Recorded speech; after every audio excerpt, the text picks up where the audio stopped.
Jack aimed his toy gun at the target, but before he could pull the trigger, an explosion erupted downstairs. The next moment, a mysterious force yanked him down. Right then, Jack's father came speeding in a car, shouting for Jack to get in and run. At first, Jack thought his father was the one being hunted, but in truth, he was the real target. Jack had inherited the blood of the Oni, while the men chasing them carried the bloodline of Momotaro. As his father tried to explain, Mark had already caught up to them. A dark mist engulfed their car completely, forcing his father to stop. The next second, the car exploded. Mark seized Jack without hesitation. To them, anyone carrying Oni blood was a pest among humans, and their job was to exterminate such pests. For thousands of years, the war between the Momotaro clan and the Oni had never ceased. Mark said nothing more and attacked Jack's father. Their blades clashed violently, sending shockwaves rippling through the air. It turned out Jack's father had once been part of the Momotaro organization himself. That black mist, it was a power unique to those with Momotaro blood. The two fought evenly matched. Mark couldn't understand why Jack's father would protect a monster that harmed humans. When his father refused to answer, Mark stopped holding back and unleashed his full strength. The gap between them was massive.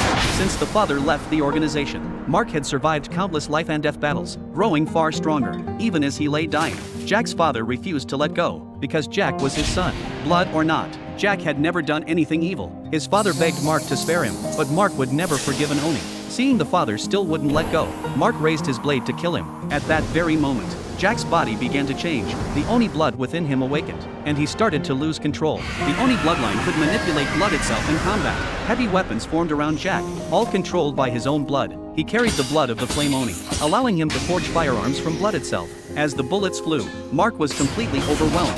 Jack pressed the attack relentlessly, not giving Mark a chance to breathe. He slammed Mark to the ground, ready to deliver the final blow.